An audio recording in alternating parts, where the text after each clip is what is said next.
keep them the fuck injury free. Welcome, I am Coach Tom Hall. We are furthering into our series. I'm a long-time PT, educator of other coaches, and very average triathlete. I've started my training for my next half Ironman. It's nothing like what we're gonna review today. Okay, so we're gonna go into, after looking at some running, we're gonna look into the NFL, so American football. One of the things my business actually named after, the Combine Coaching, is about the Combine. We're not gonna look at the Combine, but we definitely will be looking at the Combine coming up in the future. Because I'll do that in Combine week, shall I? Because there's some fun tests and some amazing athletes, and we'll look at what they're doing, maybe in a testing special. But yeah, today we're going to be looking at what happened in the Super Bowl, and this got covered, which was pretty cool, is the Eagles, and they dominated. Maybe this was why. I doubt it. It's probably the week before they would do. And we're going to be looking at their training during Super Bowl week. So in-season lifting during Super Bowl week. That is a kind of behind the scenes, what actually is happening in the gym for these ridiculously cool athletes, okay? Right, so without further ado, we're going to be having a little flick through this, shall we? Okay. No groovy music on this one, but we'll play it all the way through. No groovy music. Some big boys though, some very big boys. So we obviously got to preface this is in-season lifting, and it is the week prior. They get 2 weeks from the championship game to the Super Bowl game. Okay, so they get 2 weeks, essentially probably 12 days to do some stuff. Just looking there, yeah. And to be able to kind of go through everything they need to, right? So, I will preface that their week will be keep them the fuck injury free. Number one priority of in-season lifting with any coach is keep them fucking healthy, all right? So, as it should be. Write it down, top of your thing should be keep fit, do not injure, make them as good as possible. Then underneath there we have what we're trying to achieve, okay? They are trying to achieve in gym recovery, try and maintain what they are doing, okay? So that will mean, so this, like, I don't know who this lad is, but what have you got? 1, 2, 3, 45s. They're like 45s, we'll call it 25s, fuck it. So he's got 140, between 140 and 170 kilos on his back. He's going through, he's a big boy, and he was just casually squatting that, okay? But we'll come back to that at the end, all right? So we'll go break down. I don't think anybody needs to be shown.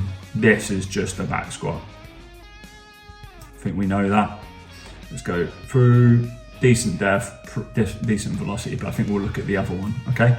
All right, exercise number 1. All right, this lad, something I do a lot is just a cable chop, offset stance.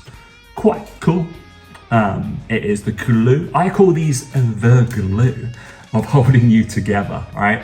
So glue-based exercises, they're built for resilience, they're built for basically, you can see on this hip, you got extended, you got flexion, he's on his toe, he's pushing massively through this heel, this big toe is driving down, he is punching this away as he goes through, okay? So he drags across his body. I would want a little bit more extension across the body, but he knows what he's doing. And then we're punching, okay? So it's a cable, cross body, and punch out with that right arm. You see these done, I was first introduced to these by Eric Cressy from Cressy Performance. Quite cool. They're more baseball, obviously upper limb athletes similarly. Okay, really cool, would do.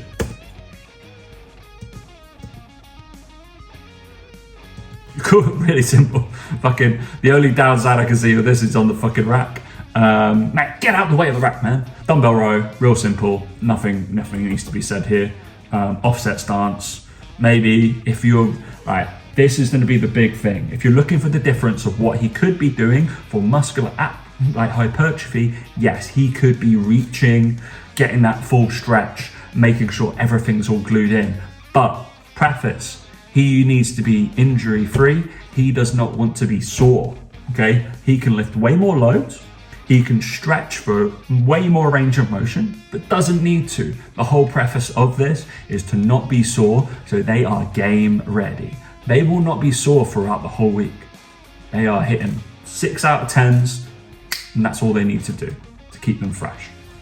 So dumbbell row, don't need explaining. Right, dumbbell chest press, nice. Okay, nothing that's too crazy. This one's a bit more fun. Through here, I think a lot of people just need to understand what gold standard is in terms of dumbbell bench press. This position is solid. I don't like this pronated position that a lot of people go into because it leads to your shoulder falling forward, so your shoulder blade gets off the back of your T-spine, which is no bueno. We need to keep that locked down, and I ask for that little chest touch, little chest bump, just for a range of motion kind of category and kind of a nice, I like stop and starts, beginnings and ends. People like closure. Leaving that to ambiguity, and it sucks.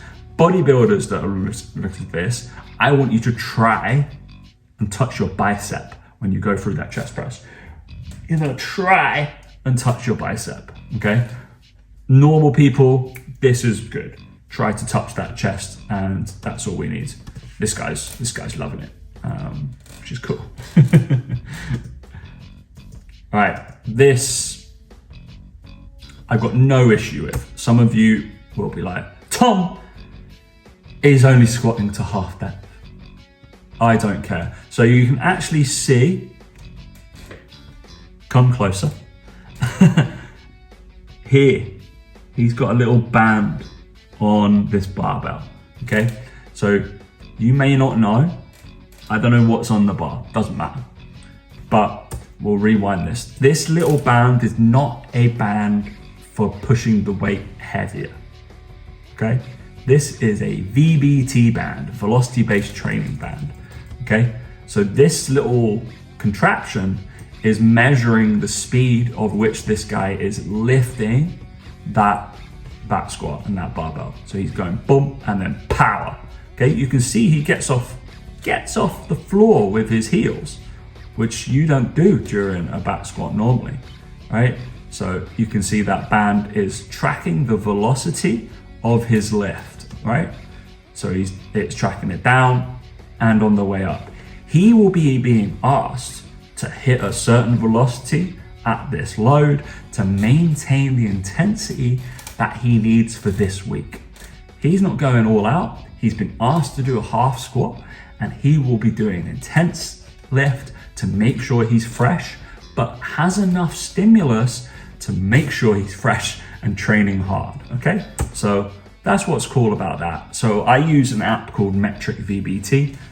We also have I have a little handout thing. It'll come on the screen of what's meant to come up, depending on the lift that you're doing and how fast I want you to do things for different intensities. My clients do this.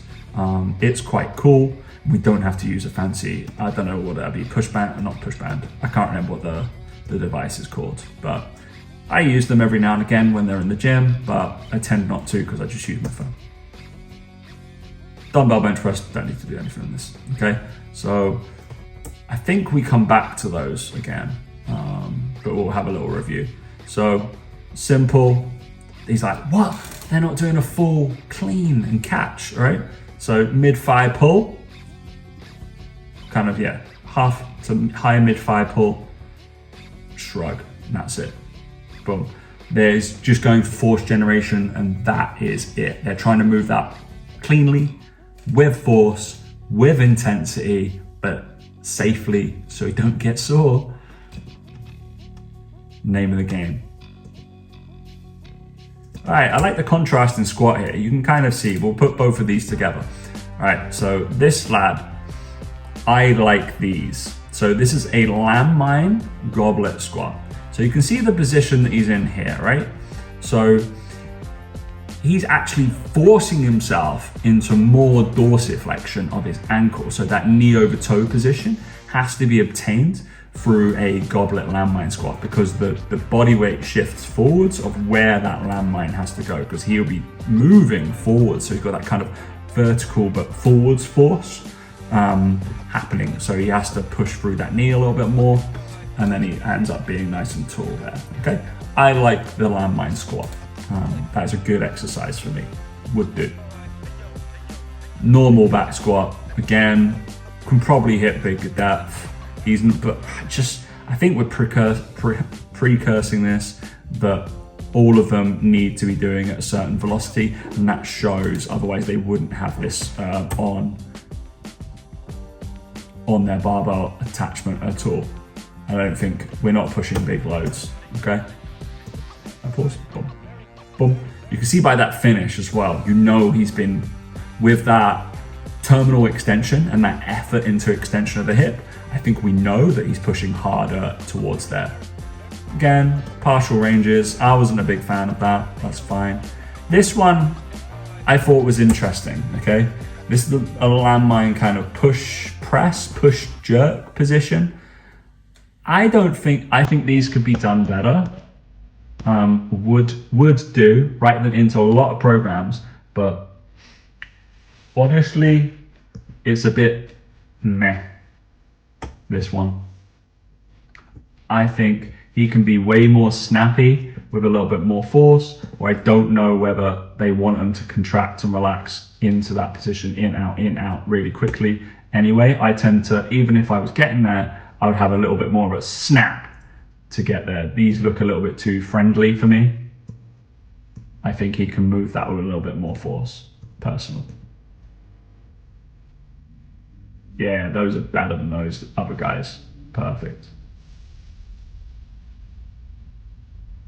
Yeah, let's go back and look at those pulls, because definitely would do.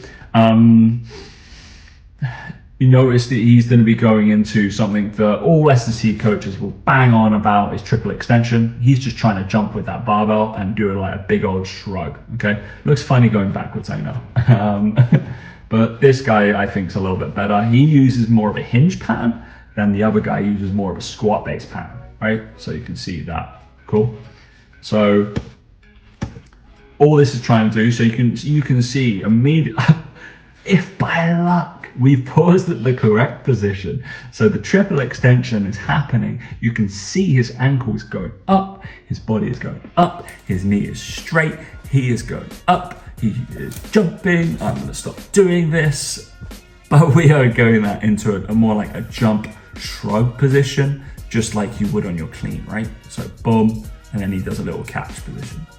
Again, jump, boom, okay? Really cool for generating force, generating power, but instead of doing like maybe a loaded jump, and an easy way to have a little bit of the benefit of the Olympic lifting stances that we have, but not having to do the catch, the kind of awkward eccentric positions, and we're getting that big shrug position going, almost like a loaded jump. This guy is definitely using more load because he's taking more hit a hinge effort. You can see he gets way lower into that hinge position. So he's going from, I'd say, just above knee. Where's that other guy? Where was his starting position? I don't think he did much of an eccentric action, did he? Yeah, like the difference is big there, okay? You have to realize that this guy is not lifting as much load. He is definitely more looking at that little quad development and the shrug of that. It's definitely more about that full body shrug position first, okay? Because his set isn't as low, he just gets past his shorts. This guy is lifting way more load, whereas he's got one more plates on. So boom, up, and he gets that barbell super high. And he'll be looking off. You can see where he looked off there. That's where you can see it just here in this position at the top of the rack. where the VBT data, where he's having to hit his target of speed, which is really cool. I like that. I like that a lot because it's proof that the best athletes in the world are using velocity to train themselves to make sure they hit the right intensity, okay? And that should be the case for your strength lifts and your power lifts, pretty much 24/7. If your strength lifts are not slow, we know we have more in the tank. If power lifts are not hitting a certain kind of threshold power, let's say, my lovely spin, if they're not hitting in between those numbers, we know we're either more fatigued and we need to back off to make them feel fresh. Because remember, these guys are trying to feel fresh for the biggest game of their life. So we need to feel fresh. That's the biggest thing, right? And if we don't hit those certain numbers, we're gonna feel too sore, and that fatigue state will run into the week, which we don't want, guys. We don't want. All right, this guy was doing great there. All right, perfect. What a week. I like all of those exercises apart from the kind of pansy-ish meh. It just didn't look as powerful and clean as the rest of it. But I understand the whole week. In summary, I think you need to realize that obviously we didn't see the rest of this program, but compared to perhaps some of the other stuff we looked at from Cabal, this is super simple, right? Good stuff, simple stuff, done well, works so well. It's almost like earning your stripes, and being able to complete these basic moves with technical, just amazing proficiency will get you so far in your athletic capabilities. You just need a coach to tell you what intensity to be lifting, how hard you're going to be lifting it, what weight you're going to be lifting it in fine. But some of the stuff does not need to be gimmicky, fancy stuff. Look, if the myofascial sling gurus were the ones that are right, they wouldn't be doing this, and these are the best NFL players on planet Earth. Thank you so much for watching. Hopefully you've taken something away for maybe when you're playing football or netball or whatever your in-season lifting might look like, and you're leading up to a game, which is your biggest game of the year. You need to back off, my friend, and make sure you're not injured. The biggest thing. All right, like, subscribe, do the stuff YouTube, share it with somebody you love or somebody you dislike if you really hate this video. We'll be back next week, which I think we'll either be looking at golf or we might drip back in, maybe look at some baseball or some Noah Lyles to make sure I see you next week.